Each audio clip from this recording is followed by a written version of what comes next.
안녕하세요. 사연 읽어주는 남녀입니다. 오늘도 와주셔서 감사드리며, 그럼 오늘의 사연 바로 시작하겠습니다. 안녕하세요. 저는 40대 중반의 딸 둘 엄마입니다. 착한 남편과 일찌감치 결혼해 오순도순 살고 있어요. 요샌 딸아들 구별 없이 자식 낳죠. 저출산 시대라는데 결혼해서 자식까지 낳으면 그것만으로도 축복이고요. 하지만 제가 태어날 때만 해도 남녀 차별은 여전히 남아 있었죠.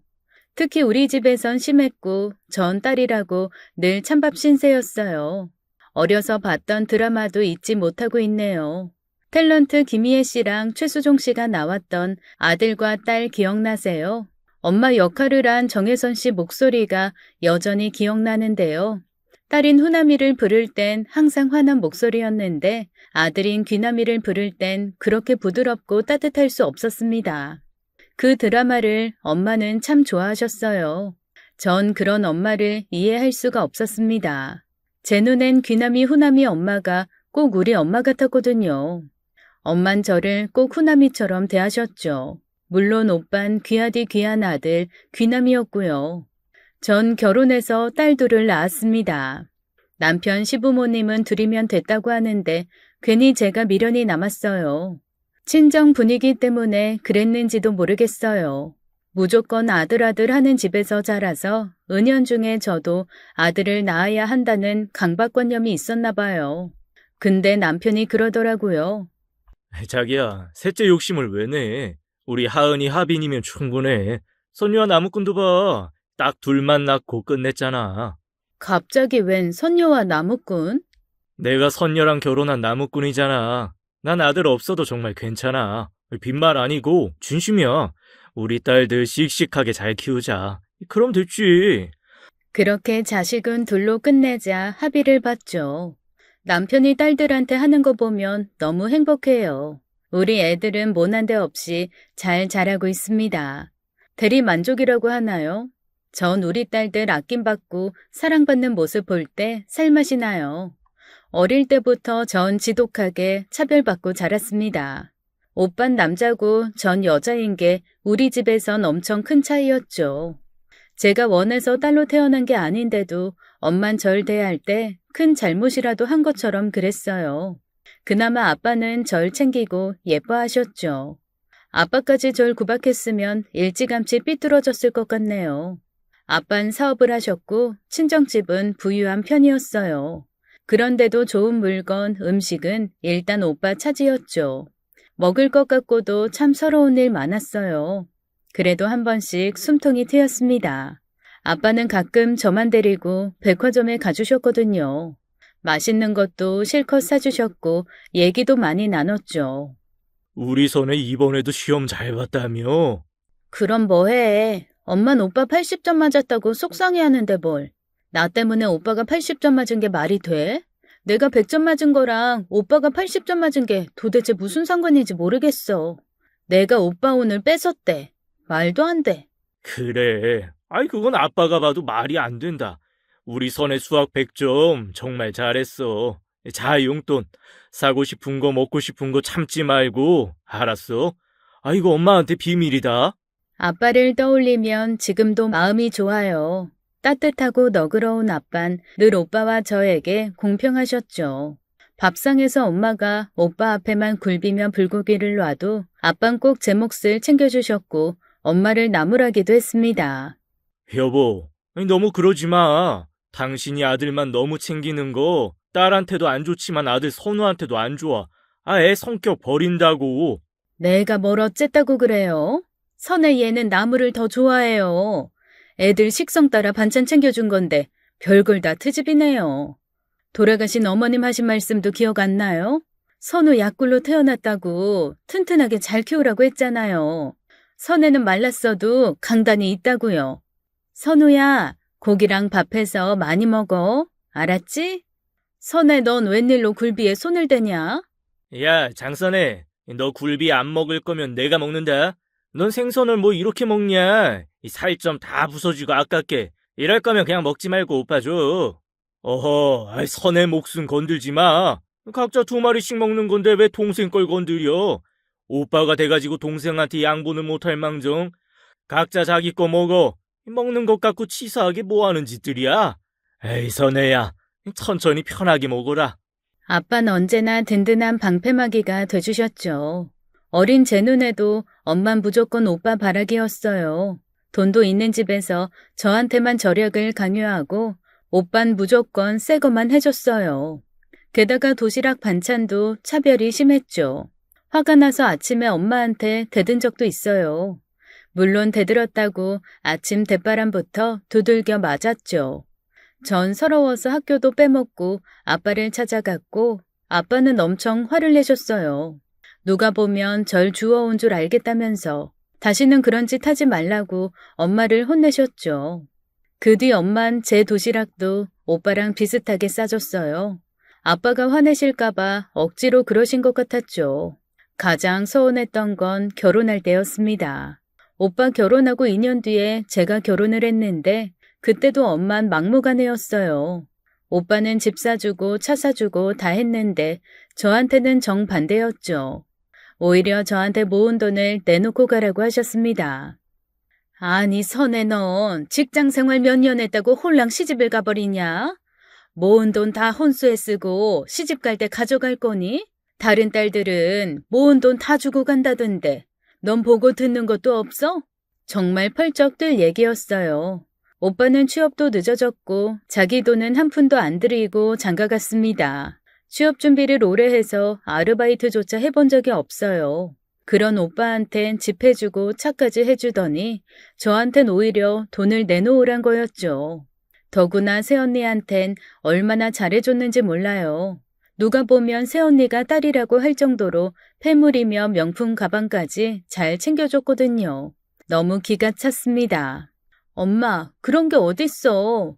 오빤 장가갈 때 어떻게 해줬어? 집이고 차고 다 해줬잖아. 새언니한테도 폐물이랑 가방 넘치게 해주고. 근데 왜 나한텐 돈을 달래? 나 대학도 장학금으로 다녔어. 회사 다니면서 알뜰히 모은 돈으로 결혼하겠다는데 무슨 돈을 내놓으래? 진짜 엄마 왜 그래? 어디서 오빠를 갖다 붙여? 남자 결혼이랑 여자 결혼이 같아? 요새 그런 게 어딨어. 엄만 TV도 안 봐? 딸이 대세야. 시대가 바뀌었다고.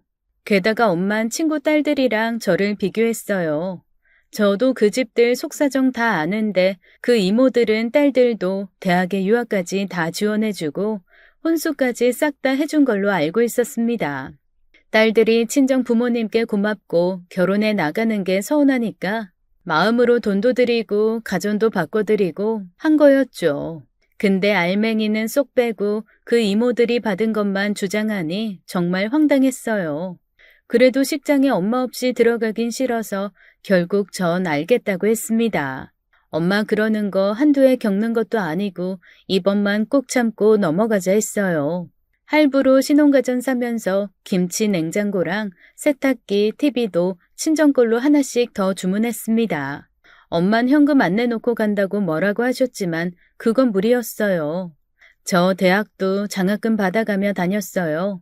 용돈도 제가 벌어 쓴다는 걸 아빠가 너무 애쓰지 말라면서 넉넉히 주시곤 했고요. 엄만 정말 저 편하게 키운 셈이에요. 진짜 제가 다 알아서 했죠. 결혼 준비를 하면서 진짜 속상했습니다. 결혼 일주일 전 아빠가 밖에서 보자고 해서 나갔어요. 그리고 봉투를 하나 주셨습니다. 우리 선혜, 진짜 결혼하는 거냐? 아빠 서운해서 어떡하지? 그리고 자, 이거 받아. 아빠가 너 결혼할 때 주려고 모아둔 거야. 봉투 안엔 2천만 원이라는 돈이 들어있었습니다. 너무 깜짝 놀랐어요. 아빠, 이렇게나 많이? 많긴 뭐가 많어. 더 해주고 싶었는데 그게 다야.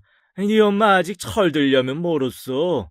이제 너 시집 보내면 깨닫는 게 있겠지. 서운한 마음. 아빠 보고 훌훌 털어버려. 양서방도 참 믿음이 가더라. 너한테 잘할 거야. 아빠 사람 보는 눈이 있잖아. 혹시라도 너 서럽게 하면 당장 아빠한테 전화해. 우리 딸 속상하게 하면 내가 가만 안 둘 거니까.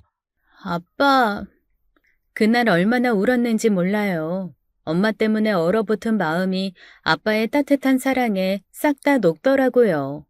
결혼식 잘 치르고 남편과 행복한 신혼생활을 시작했습니다. 막상 집을 나와 둘이 사니까 너무 좋더라고요. 몰랐는데 엄마랑 살 때 스트레스가 상당했던 것 같아요. 남편이랑 오순도순 재밌게 사니까 살맛이 난달까요? 점점 살이 찌는 게 마음이 편해선가 싶었는데 결혼한 지 6개월 만에 아기를 가졌습니다. 딸이었고 연년생으로 둘째까지 낳았어요. 그런데 우리 딸들 낳고 또 서러운 일이 벌어졌죠. 오빤 장가 가서 아들만 둘을 낳았어요. 엄만 조카들을 정말 물고 빨고 너무 예뻐하셨습니다. 제가 딸들을 데리고 가도 엄만 오로지 조카들만 챙겼죠. 너무 티나게 그래서 어이가 없을 정도였어요. 한 번은 설날에 이런 일도 있었습니다. 우리 민수 똑똑도 하지. 아빠 닮아서 책도 잘 읽고 영어도 잘하고. 아이고 기특해라. 우리 민호도 형이랑 똑같이 총명하죠? 생기긴 또 얼마나 잘생겼어. 니들 보고 있으면 안 먹어도 할머니 배가 부르다. 엄마, 하은이, 하빈이 기다리잖아. 손녀들 세배도 받아야지. 응? 그랬냐? 나한텐 세배 안 해도 된다. 할아버지한테나 해. 민수야, 민호야. 할미랑 저기 백화점 갈까? 가서 장난감 살까? 진짜 해도 너무하더라고요. 엄만 역시나 오빠가 낳은 조카들만 예뻐했어요. 제가 낳은 딸들까지 차별을 하니 견딜 수가 없었습니다. 남편 보기도 창피하고 엄마가 너무 미웠어요. 그러다 제대로 폭발하게 된 일이 있었죠. 우리 둘째 돌잔치 때였습니다. 전 엄마가 조카들한테 해준 걸 다 알고 있었어요. 새언니가 자랑하는 걸 좋아하는데 엄마한테 받은 걸 다 알려줬거든요. 그러면서 이런 시어머니 없다고 칭찬을 하는 거였죠. 오빠네 아들 민수 민호한텐 돌반지 돌팔찌에 현금까지 넉넉히 주셨습니다. 게다가 애들 영어 유치원 원비까지 내주겠다고 약속하셨고요. 그런데 우리 큰애는 돌반지 하나가 전부였어요. 솔직히 둘째 때는 다르겠지 했지만 제 기대는 무참히 깨졌죠. 더구나 그 돌반지는 엄마가 아니라 아빠가 준비한 거였습니다. 아빠는 엄마가 조카들한테 해준 걸 모르고 계셨고요. 정말 속상해서 미칠 것만 같았습니다. 게다가 둘째 돌잔치 때 엄만 조카들이 칭얼거린다고 일찍 가버렸어요. 엄마, 벌써 가게? 시부모님도 아직 계신데 왜? 조금만 더 있다가요. 민수, 민호가 보채잖아. 사람 많은데 오래 있다가 아프면 어떡하니? 엄마, 여기 무슨 사람이 많아. 더 어린 돌쟁이도 잘만 있구만. 왜 자꾸만 가려고 해? 얘가 왜 이래? 네 아빠 있잖아. 내가 꼭 여기 있어야 돼? 민수, 민호, 감기 기운 있어서 가야 돼. 민수, 애미야, 이만 가자. 아가씨, 미안해요. 오늘 아침에 민수가 열이 나서. 그렇게 엄만 조카들이랑 집으로 갔고 전 시댁 식구들 앞에서 고개를 들 수가 없었습니다. 무엇보다 남편한테 정말 창피했어요. 시댁에서 저희 딸들은 정말 예쁨을 받았기 때문에 남편 눈에도 그 차이가 보였겠죠. 그날 밤 전 남편 앞에서 펑펑 울고 말았습니다. 남편은 말없이 절 안아줬어요. 제가 왜 우는지 굳이 말하지 않아도 남편은 다 알고 있었죠. 난 이제 한계라고 더 이상 엄마 보는 게 너무 힘들다고 말했습니다. 가족이랑 연을 끊는다는 거 나는 안 하고 못할 줄 알았는데 할 수 있을 것 같다고 그래야만 겠다면서 펑펑 울었어요. 남편도 그땐 아무 말 없었습니다. 제가 어떤 결정을 해도 따르겠다면서 절 다독였어요. 차별도 대물림이 될 줄은 몰랐습니다. 너무 답답하고 또 분했어요. 그날 밤 전 결심하게 됐죠. 엄마랑 연을 끊는 것까진 못해도 착한 딸 노릇은 안 하기로요. 평소 같으면 어제 잘 들어갔냐 안부 전화를 했겠지만 그것도 생략했어요. 남편은 제 눈치를 봤습니다. 장모님이랑 통화했어? 아니, 앞으로도 안 할 거야. 에이, 화 안 풀린 거야? 응, 앞으로도 웬만하면 안 풀려고. 그렇잖아. 엄만 한평생 오빠 바라기에다 민수 민호만 애지중지하는데 내가 거기 끼어들 필요가 뭐 있어? 사랑하는 사람들끼리 잘 살라고 해. 당신도 신경 꺼. 장인어른이 전화하셨던데, 낮에. 자기 괜찮냐고. 이따 전화 좀 드려봐. 걱정하셔.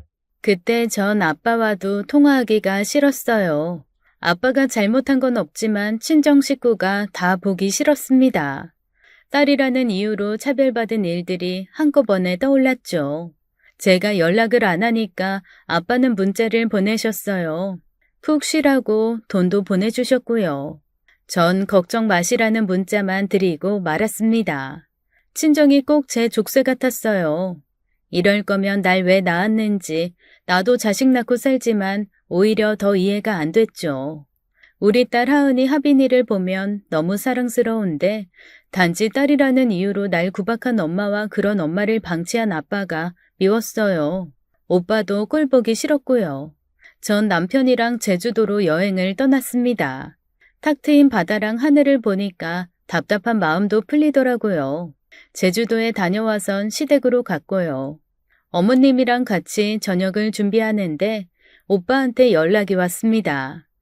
너 어디야? 큰일 났다. 아이, 아버지가. 아빠가 왜? 왜 말을 못해 오빠? 아버지. 에이, 돌아가셨어. 전 그대로 기절하고 말았습니다. 정신을 차려보니 시어머니가 제 얼굴에 찬물을 뿌리고 있었고 놀라서 우는 애들을 남편이 달래고 있었어요. 여보, 당장 가야 돼. 얼른 나 좀 일으켜줘. 아빠. 시댁에 애들을 놓고 남편과 전 서울로 달려갔죠. 하지만 전 아빠의 임종을 지키지 못했습니다. 아빤 공사 현장을 지나시다가 낙하물에 맞아 쓰러졌다 들었어요. 그때 아빠는 엄마랑 통화를 하며 걷고 계셨고 뭔가 떨어지는 소리, 아빠가 쓰러져 신음하는 소리 다 들으셨죠. 병원으로 옮겨진 아빠는 오래 버티지 못하고 숨을 거두고 말았습니다. 전 미친 듯이 아빠를 붙잡고 울었어요. 아빠, 이러는 게 어딨어. 거짓말이지? 눈 떠봐, 아빠. 나 선혜야. 아빠 딸 선혜라고. 이거 아니야. 아빠, 이건 아니야. 이렇게 가는 게 어딨어. 얼른 일어나 봐. 믿을 수 없는 아빠의 사고 소식은 그렇게 현실이 돼버렸습니다. 후회가 밀려와 견딜 수가 없었어요. 호인이었던 아버지의 장례식엔 조문객이 줄을 이었죠. 아버지의 친구분들도 오셔서 많이 애석해 하셨습니다. 그리고 제 손을 잡으며 이렇게 말씀하셨어요.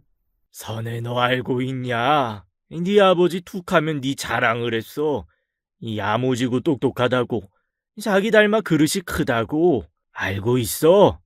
몰랐던 사실이었습니다. 우리 아빤 생전 어디 가서 자식 자랑 안 하시는 분인 줄 알았어요.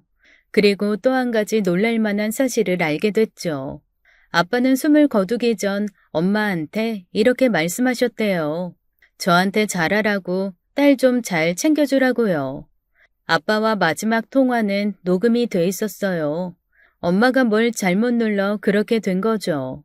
아빠의 생생한 육성을 저도 들을 수 있었습니다. 당신 그러면 못 써. 벌 받는다고. 선혜도 잘 챙겨줘. 선우만 챙기지 말고. 또다시 눈물이 쏟아졌습니다. 슬픔 속에 아빠를 보내고 어떻게 살아야 할지 막막했어요. 제 마음은 텅 비어버렸죠. 후회되는 게 한두 가지가 아니었어요. 이럴 줄 알았으면 아빠 얼굴 한 번이라도 더 볼 걸, 집에 모시고 식사라도 정성껏 차려드릴 걸. 하지만 때늦은 후회였죠. 어른들 말씀 하나 틀린 거 없었어요. 살아계실 때 잘해드리는 게 무조건 맞는 얘기였습니다. 아빠가 돌아가신 후 전 엄마와 다시 연락하며 지냈어요. 그러나 아빠의 당부를 엄마는 지키지 않더라고요. 사람이 쉽게 변하진 않잖아요. 여전히 서운하고 마음이 아팠습니다. 남편과 제가 점심을 사드려도 오빠 얘기만 하고 그저 오빠만 애틋한 엄마를 보는 게 속상했어요. 그렇지만 엄마도 사별의 상처가 커 보였습니다. 생전 그런 소리 안 터니 오빠랑 새언니가 냉정한 구석이 있다고 하더라고요. 그래도 여전히 오빠 바라기였어요. 나중엔 제가 그랬죠. 엄마, 식당 나가면서 모셔다 드릴 테니까 오빠네 가서 조카들 보고 와. 야, 연락 없이 가면 애들이 싫어해. 새아기한테 실례라고. 나 옛날 시어머니 아니다. 너도 며느리면서 새언니 입장은 생각 안 해? 양서방, 나 집에 데려다 주게. 엄만 당당하게 말했지만 전 속뜻을 알 수 있었죠.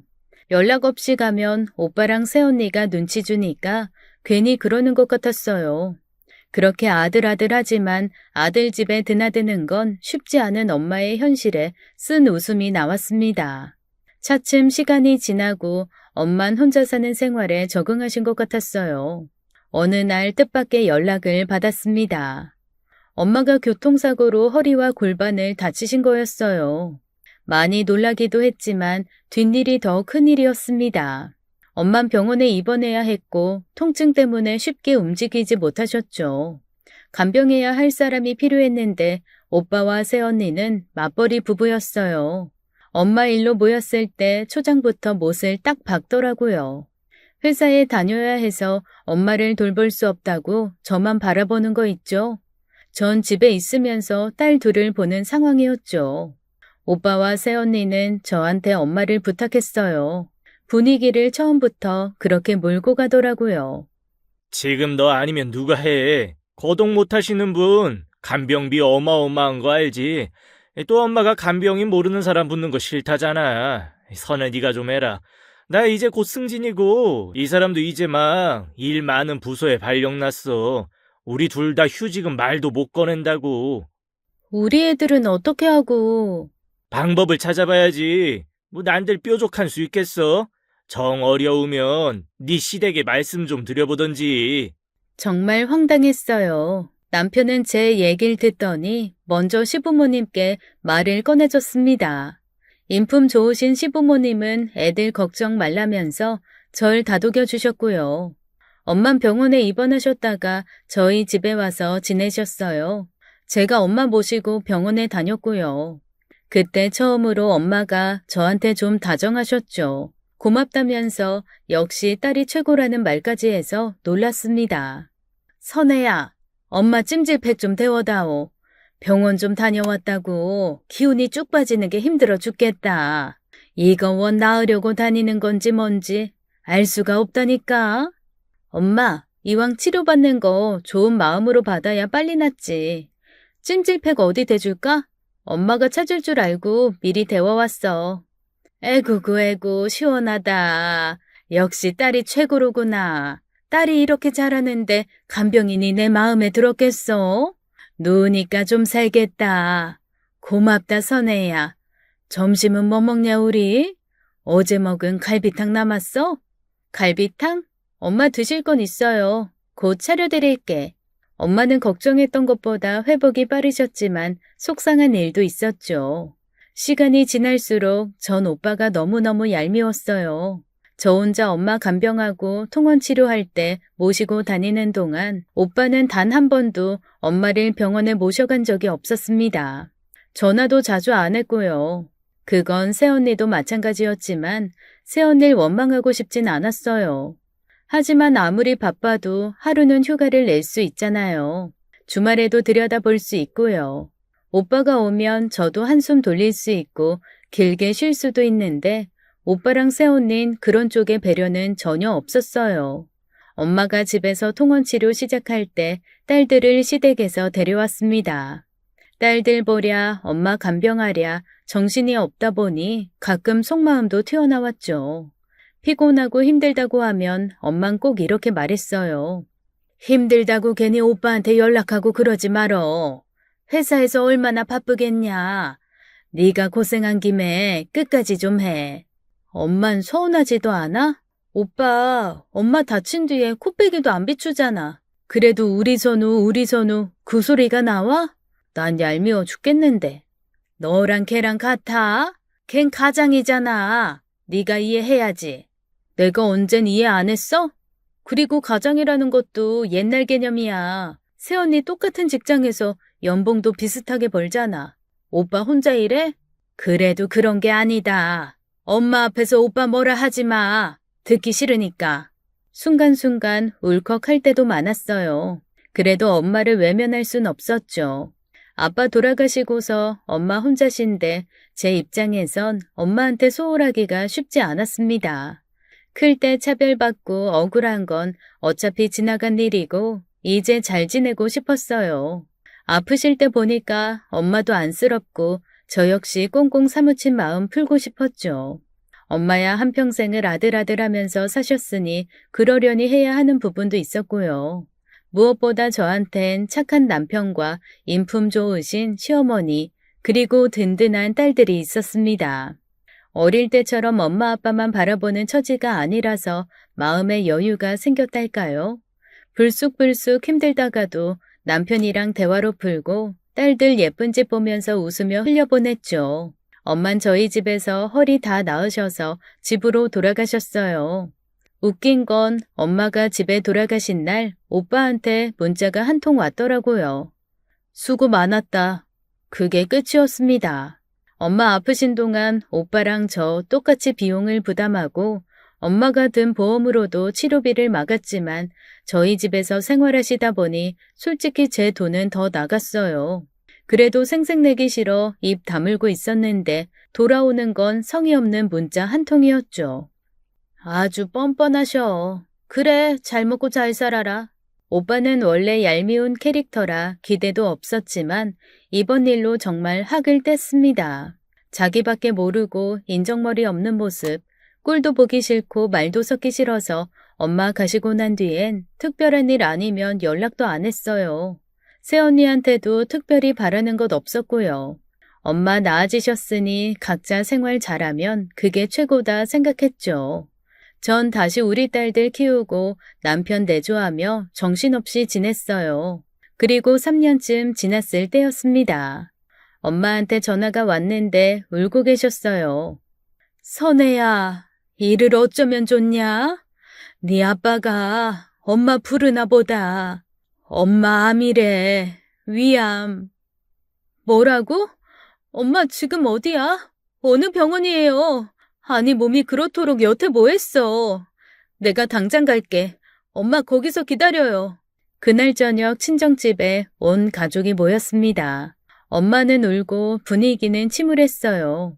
엄만 자꾸 아빠한테 가겠다고 하고 오빤 그만하시라고 하고 분위기가 영 말이 아니었죠.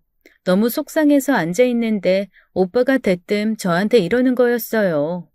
아이, 선혜 네가 고생 좀 해라. 엄마 병원 모시고 다니고 입원하시면 간병도 하고. 무슨 소리야 오빠. 나 일하고 있어. 백화점 취직했다고. 애들 학원비며 생활비 빠듯해서 취업한 지 꽤 됐는데 몰랐어?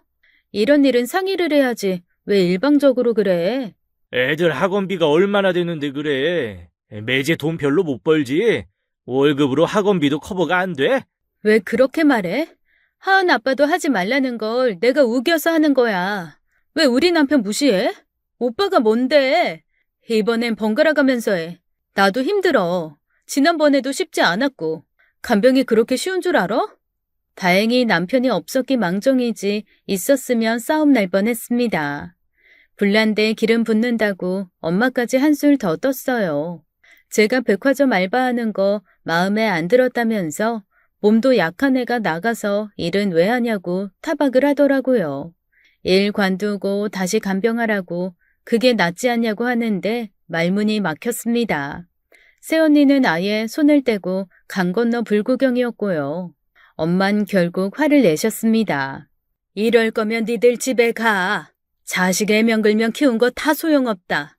엄마 간병하기 싫어서 너희 싸우는 거냐? 다들 집에 가라. 나 그냥 네 아버지 따라갈란다. 아이고 여보, 서러워서 못 살겠다. 억울해서 못 살겠어. 운전하고 오는데 황당하고 기가 찼어요. 물론 엄마가 암에 걸린 건 가슴 아픈 소식이었죠. 그렇지만 백화점 일 이제 막 적응해서 다니고 있었는데 그것도 아깝고 애들 아빠 보기도 민망했습니다. 이기적인 오빠가 너무 미웠어요. 하지만 남편은 오히려 괜찮다고 하면서 절 위로하더라고요. 남편은 저한테 사람은 생긴 대로 사는 거라고 하면서 간병 안 하겠다, 며칠씩 번갈아 가며 보자 설왕설래하면 그 과정에서 저만 마음 다칠 게 눈에 보인다고 했습니다. 그럴 바에 그냥 저보고 하라는데 고맙고 미안하기 짝이 없었죠. 전 결국 일을 그만두고 엄마 병구안을 하게 됐어요. 오빠는 엄마가 수술로 입원했을 때 병원에 딱 한 번 오더라고요. 황당한 건 그 한 번도 엄마는 오빠가 안쓰러워서 어쩔 줄 몰라 했어요. 선우야, 회사 일도 피곤한데 어떻게 왔어? 얼른 집에 들어가서 자. 저녁은 먹었니? 선혜야, 냉장고에 과일 좀 오빠 싸줘라. 오빠 싸줄 과일이 어딨어. 우리 먹어야지. 그럼 이만 가볼게. 내일 아침 일찍 회의가 있어서. 그래, 어여 들어가 푹 쉬어. 여긴 선혜가 있으면 돼. 저도 하루쯤은 집에 가서 푹 쉬고 싶은데 엄마는 오빠랑 교대하는 것조차 싫어했어요. 이유는 오빠 힘들다고요. 엄만 제가 불편하고 힘든 건 전혀 신경 쓰지 않았죠. 오빠는 효자 노릇 입으로만 하고 돌아갔어요. 엄마도 미웠고 꼭 남처럼 인사치레만 하고 가는 오빠가 너무 괘씸했죠. 친한 친구는 제 얘기를 듣고 난리를 쳤어요. 어머, 진짜야? 니네 오빠 진짜 그러고만 갔어? 와, 미쳤네. 네가 완전 호구구나? 야, 너도 파업해. 간병 힘들어서 혼자서 못하겠다고 파업해버려.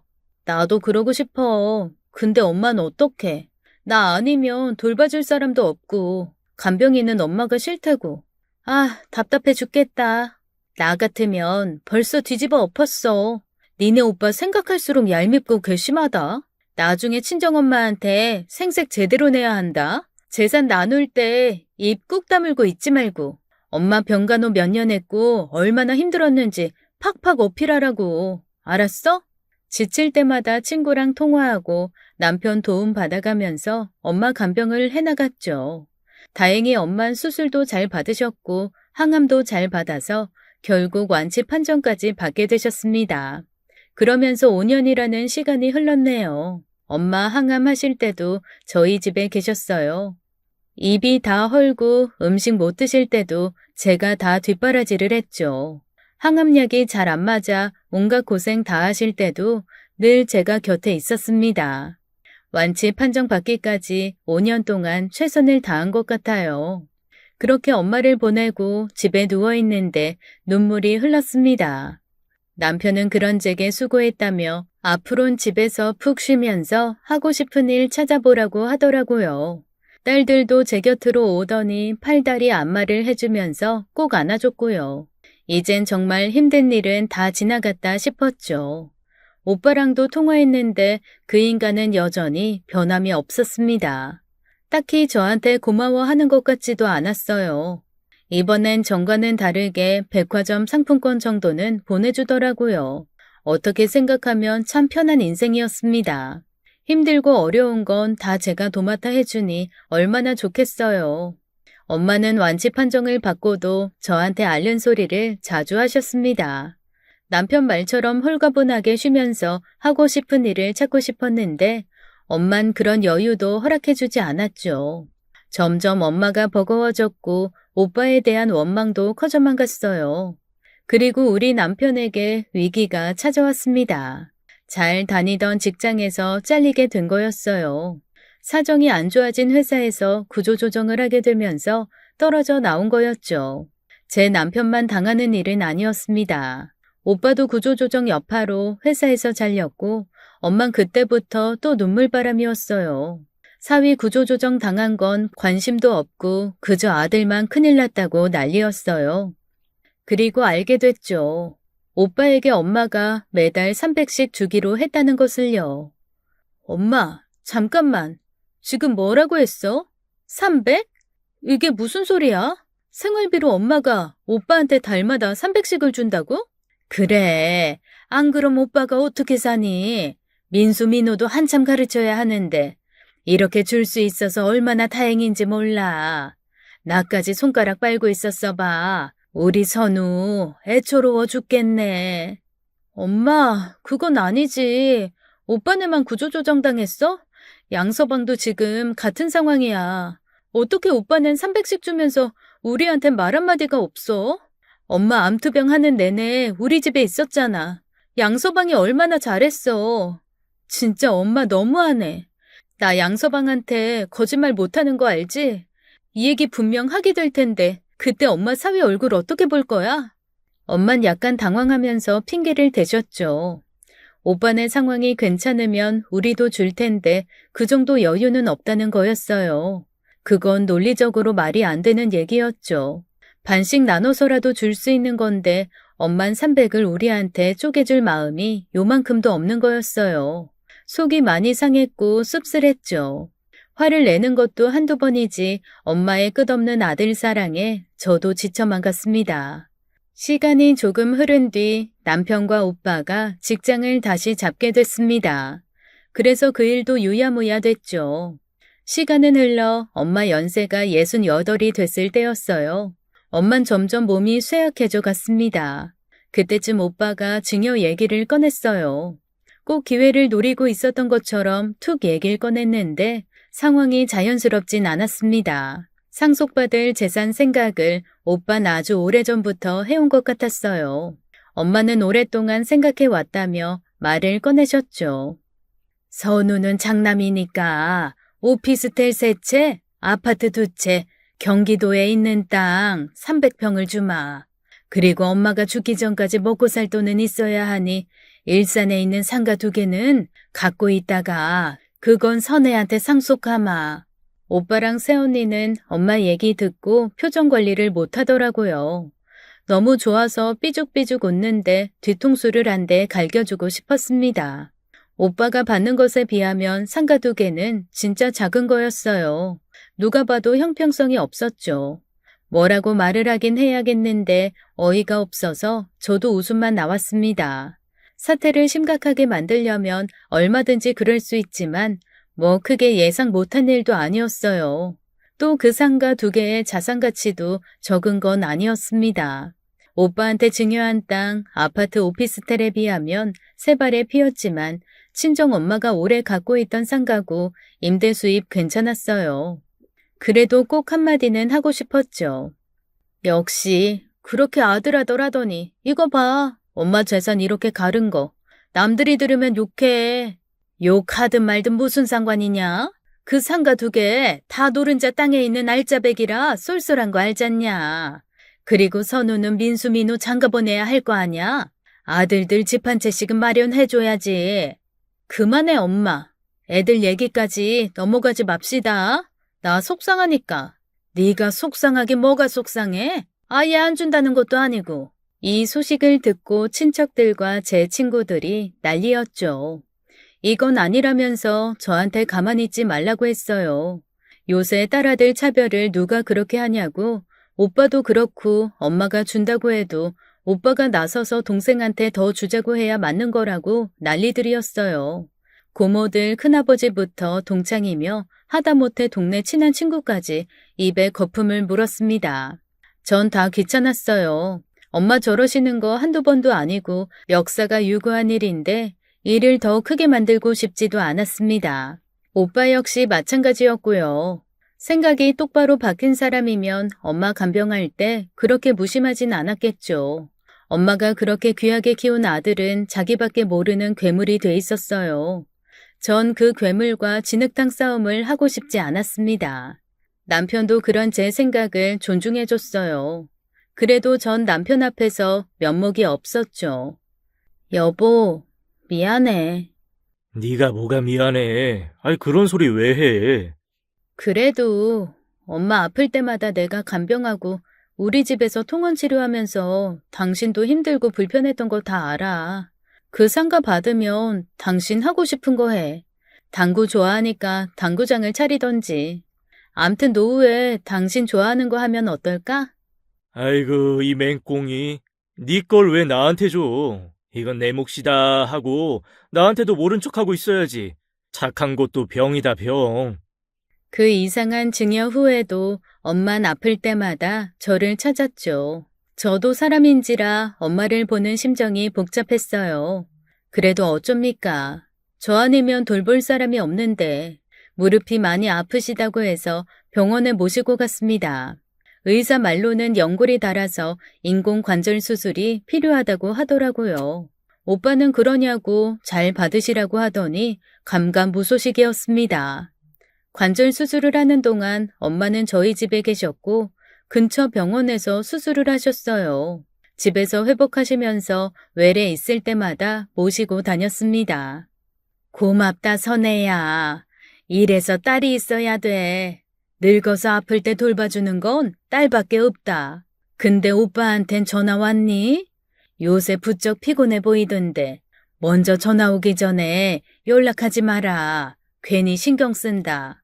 엄마가 그렇게 좋아하는 아들 전화 한 통도 없었거든요. 꿈 좀 깨세요, 어머니. 그때 전화벨이 울렸습니다. 웬일로 오빠가 전화를 했더라고요.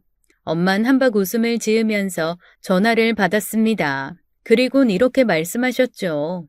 바쁜데 여기까지 뭐하러 와. 그럴 필요 없다. 수술 잘 끝났고 선혜가 다 해주고 있어. 그래. 넌 오늘은 일찍 집에 가니? 얼른 집에 가 쉬어라. 저녁 뜨뜻하게 먹고 일찍 자. 그래, 끊는다. 자나깨나 아들 생각에 노심초사하는 엄마가 정말 불가사의할 정도였죠. 전 말 보태기도 싫어서 입 꾹 닫고 있었고요. 엄만 인공관절 수술 후에 재활운동을 다니셔야 했습니다. 일주일에 3번씩 병원에 방문해야 했죠. 늘 제가 모셔다 드렸는데 운전하는 중에 엄마가 전화를 받으셨어요. 내용을 들어보니 부동산인 것 같았습니다. 별 생각 없이 대화를 듣던 중 깜짝 놀라 브레이크를 밟았어요. 급하게 밟은 탓에 엄마가 뒤에서 소리를 지르셨죠. 멘탈이 나간 저는 안전한 곳에 차를 대고 엄마한테 물었습니다. 엄마, 지금 뭐라고 했어? 상가 주인이 누구로 바뀌어? 아니, 네가 잘못 들은 거야. 왜 그래? 아무 일도 아니다. 얼른 운전해. 병원 가야지. 재활 시간에 늦을라. 아니, 그러니까 엄마가 끝까지 갖고 있다가 나 주겠다고 한 그 상가 2개를 오빠한테 넘겼다고? 그게 사실이야? 엄마한테 걸려온 전화는 부동산 업자한테 온 거였어요. 친정엄마의 상가 임대를 맡아서 해주던 사람인데 세입자 관련해서 물어볼 게 있다고 엄마에게 전화를 한 거였습니다. 그런데 엄마가 이렇게 말하는 거였어요. 상가 주인 오빠로 바뀌었고 전화번호 알려줄 테니 그쪽이랑 통화하라는 내용이었죠. 그게 사실이라면 엄마는 오빠에게 그 많은 재산 다 주고 제 몫으로 한다던 상가 2개까지 오빠한테 싹 다 넘긴 거였습니다. 저한테 말 한마디 없이요. 어떻게 그럴 수가 있어? 그건 나한테 주기로 했잖아. 오빠랑 내 앞에서 약속했잖아. 근데 나 모르게 오빠를 홀랑 줘버려? 엄마, 진짜 이건 너무하잖아. 얘가 왜 이래? 여자는 시집 가면 남이잖니.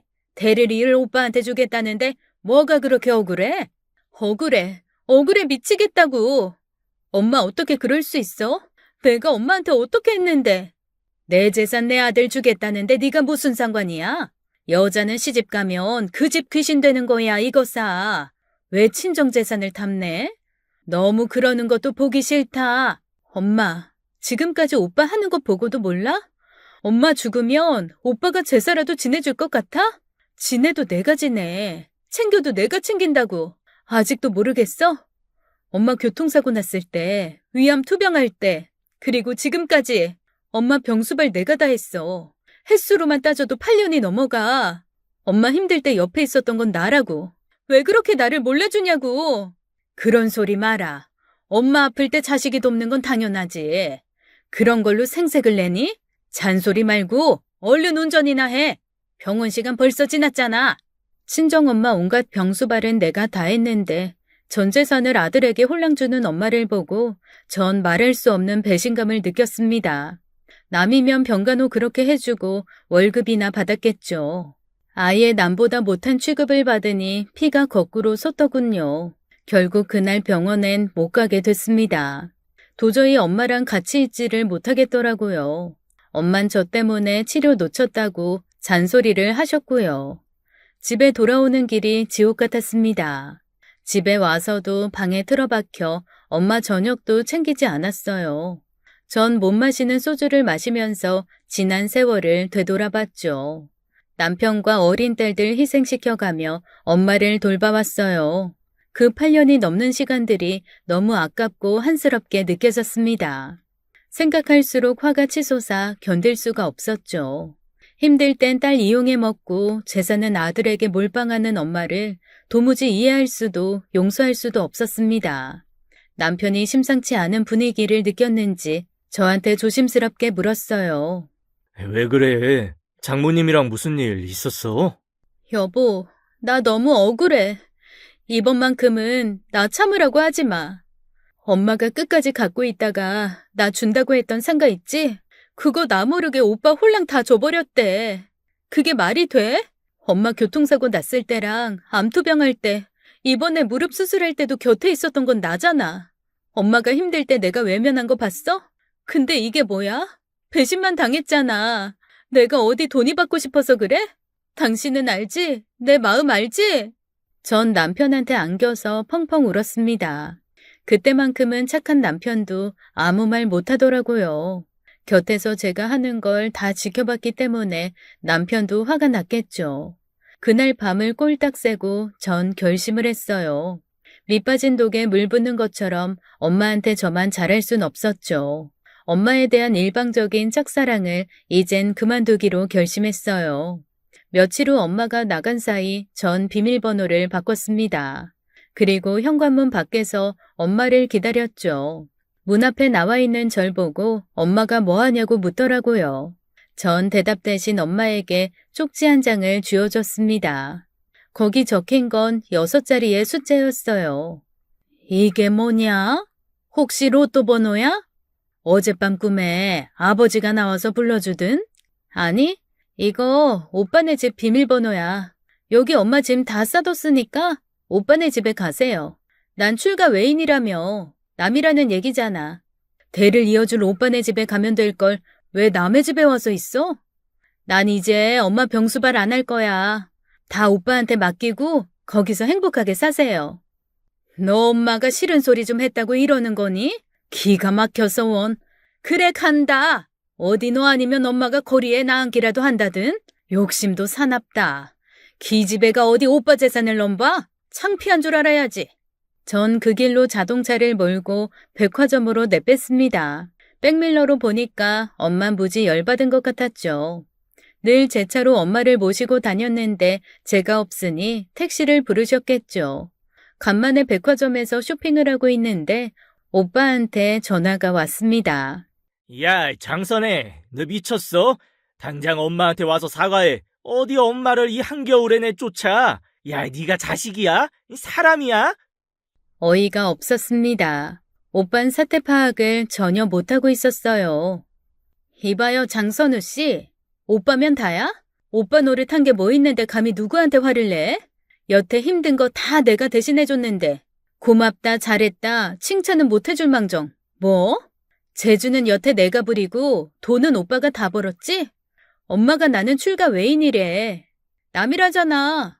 그래서 상가도 오빠한테 줬다니까 난 빠질게. 오빠랑 엄마랑 새언니랑 짝짝꿍하고 재밌게 살아. 난 무수리 생활 끝내고 나대로 잘 살 테니까. 그리고 누구 보고 오라가라야? 끊어. 앞으로 나한테 전화하지 마. 전 시원하게 질러주고 전화를 끊었습니다. 친정엄마 오빠 걱정은 하나도 되지 않았어요. 그 이후 한 달이라는 시간이 흘렀습니다. 전 가족들이랑 캠핑도 가고 편히 쉬기도 하고 그 어떤 제약 없이 자유롭게 살았어요.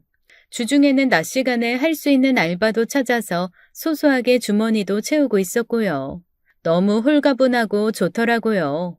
그러나 오빠는 아니었나 봅니다. 한 달이 지나고 새언니한테 전화가 왔어요. 전화 받을 때부터 앓는 소리를 하더라고요. 아가씨, 잘 지냈어요? 너무너무 잘 지내고 있는데 웬일이에요? 아가씨, 저랑 민수 아빠가 좀 힘드네요. 어머니가 많이 울적해 하세요. 우리 집에서 지내시는 게 별로신가 봐요. 애들도 밤이나 돼야 들어오고 오빠나 저나 회사 일이 바쁘잖아요. 아가씨가 어머님 모시고 가시면 안 돼요? 언니, 무슨 말씀이세요? 그러면 저 큰일 나요. 엄마가 전 남이라고 했거든요. 어디 남이 멀쩡하게 아들 있는 할머니를 데리고 와요? 그게 말이 돼요? 딸이 간병을 지극정성으로 했어도 남이라고 재산은 홀랑 아들 줘버리는데 제가 지금 와서 왜요? 말이 안 되는 얘기를 왜 그렇게 정성스럽게 하세요? 그건 진심이 아니실 거예요. 딸을 왜 남이라고 생각하시겠어요? 며칠 전에도 그러시더라고요. 선혜는 안 그랬다고 우리 딸은 뭐 잘한다, 저녁으로 뭘 잘 준다 그러셨어요. 자꾸 아가씨만 찾으세요. 그럼 까놓고 물어봅시다. 만약에 내가 엄마 모시면 상가 2개 증여받은 거 다시 돌려줄 수 있어요? 애초에 엄마가 나한테 주기로 한 거 돌려줄 수 있냐고요. 그건 법적으로 정리가 다 끝나서 그건 곤란하죠, 아가씨. 아니나 다를까 새언닌 증여받은 상가 얘기가 나오니까 법이 어쩌고 저쩌고 하면서 입을 싹 닫더라고요. 전 신경질이 나서 전화를 끊어버렸어요. 그리고 한 달 뒤 이사까지 했습니다. 친정 엄마를 오빠에게 보낸 뒤 부동산에 바로 집을 내놨거든요. 새로 이사간 집에서 속 편하게 지내고 있는데 하루는 전화가 미친 듯이 오더라고요. 받기 싫어서 놔뒀더니 전화기에 불이 났습니다. 오빠와 새언니였어요. 받을까 말까 하다가 받았더니 둘이 난리가 났더라고요. 선혜야, 이사를 가면 간다고 말을 해야지. 여보, 나 좀 바꿔봐. 아가씨, 이사 어디로 가신 거예요? 집들이 안 하세요? 새 집으로 이사하셨는데 선물이라도 사가야죠. 속이 뻔히 보이는 속셈에 전 기가 찼습니다. 새 주소를 알면 동의도 없이 엄마를 보낼 게 분명했어요. 좋은 마음으로 엄마 모실 땐 전화 한 통 없더니 자기들이 모시려니 힘들었겠죠. 여자는 시집 가면 남인데 무슨 관심이 그렇게 많아요? 왜요? 주소 알려주면 엄마 보내게요? 한 재산 마련해준 소중한 엄마를 왜 우리 집에 보내요? 오순도순 잘 모시고 살지. 다시는 연락하지 말아요. 전화번호도 바꿔버릴 테니까. 열받은 오빠가 저한테 독하다느니 모질다느니 막 욕을 하더라고요. 그러거나 말거나 전 그들과 연을 끊기로 작정했습니다. 그날 오후 엄마한테 전화가 왔어요. 오늘까지만 받자 하고 통화 버튼을 눌렀는데 다짜고짜 욕이 쏟아지더라고요. 내가 뭘 그렇게 잘못했나 싶어서 부하가 치밀었죠. 나 대가 바라고 엄마 간병한 거 아니야. 엄마 교통사고 나서 허리 다쳤을 때도 암투병 할 때도 무릎 수술할 때도 힘은 들어도 마음으로 다 했어. 그뿐이야? 엄마 울적할 때도 옆에 있어준 건 나였잖아. 근데 엄마 마음엔 오빠밖에 없어. 나한테 고마운 건 요만큼도 없고. 출가 외인이라며, 남이라며. 근데 남한테 왜 욕을 해? 엄마 지극정성 보살핀 딸한테 왜 욕을 하냐고. 나 독해진 거? 다 엄마랑 오빠 탓이야. 내가 처음부터 이랬어? 처음부터 이랬냐고. 다시는 전화하지 마세요. 너무 지긋지긋해서 전화번호도 바꿔버리고 가족들이랑 연을 끊었어요. 딸은 자식 취급도 안 하고 이용만 하는 엄마가 너무 미웠습니다. 그리고 며칠 후 남편이 녹음된 엄마 목소리를 들려줬어요. 남편까지 전화를 안 받으니까 엄마가 핸드폰에 녹음을 남긴 거였죠. 새언니 음식 솜씨가 꽝이다. 아들이라고 하나 있는 게 매정하다. 손주 녀석들도 통 할미방에 들어오지 않는다며 신세 한탄하는 내용이었습니다. 그리고 제 반찬이 그립다는 얘기까지 하셨어요. 그냥 헛웃음이 나왔습니다. 있을 때 잘하라는 말 있잖아요. 엄마 이빨 안 좋으니까 부드럽게 드시라고 두부 요리를 잘 해드렸었거든요. 새우젓 넣고 두부찌개를 해드리면 잘 드셨는데 그런 식사도 이젠 끝이었죠. 엄만 세상에 혈육 많지도 않고 둘인데 화해하라고 오빠한테 준 상가에 대해서도 다시 얘기해보자 하는데 한 번 속지 2번 속나요? 전 녹음된 내용을 지우고 남편한테 부탁했어요. 불편하더라도 핸드폰 번호 바꾸는 게 어떻겠냐고요. 남편은 알겠다고 했고 그 뒤로 오빠나 새언니, 엄마와는 연락이 끊겼습니다. 노력한 일에 인정받고 싶은 건 누구나 마찬가지잖아요. 제 선한 마음을 엄마와 오빠는 이용만 했네요. 전엔 가족이라고 장점도 보였는데 지금은 그들만 떠올리면 놀부만 생각납니다. 흥부 따라한다고 제비다리 부러뜨리고 자기들끼리 깨춤추다가 박에서 나온 똥에 빠지잖아요. 딱 그 짝이었죠. 전 이제 아빠 기일만 챙깁니다. 아빠가 오래 사셨더라면 이런 일도 없었을 텐데 마음 한편이 시리고 서러웠죠. 그럴 때마다 아빠의 녹음된 목소리를 듣게 되네요. 선혜도 잘 챙겨줘. 이 선우만 챙기지 말고. 전 아빠한테 마음으로 편지를 썼습니다. 아빠, 나 할 만큼 했어. 그치? 나 혼내지 않을 거지? 엄마랑 오빠한테 시간 좀 주려고. 내가 얼마나 소중한 존재인지, 얼마나 많은 노력을 해왔는지 두 사람도 알아야지. 아빠도 그렇게 생각하지? 앞으로 더는 예전처럼 살지 않으려고요. 누가 됐든 내 삶, 내 가족들 평화 방해하면 확실하게 선 긋고 살아가려 합니다. 그동안 전 깨진 독에 열심히 물을 붓고 있었네요. 탓하는 것도 그만하고 이젠 제 삶에 집중하려고 해요. 남편이 늘 말했던 것처럼 하고 싶은 거 실컷 하고 좋아하는 취미 생활도 하려고요. 고백하자면 요새 복싱을 배우고 있습니다. 속이 시원해지는 운동 뭐 없을까 찾다가 하게 됐어요. 글러브 끼고 샌드백 두드리다 보면 속이 다 후련해지네요. 이제 당당하게 살면서 노후를 준비하고 싶어요. 야무진 우리 딸들이랑 착한 남편, 인품 좋은 시부모님 믿고 저 당당하게 살아가도 되겠죠? 제 사연은 여기까지입니다. 긴 이야기 들어주셔서 감사해요. 지금까지 사연 읽어주는 남녀였습니다. 끝까지 함께 해주신 여러분 감사드리며 저희는 다음 사연으로 돌아올게요. 감사합니다.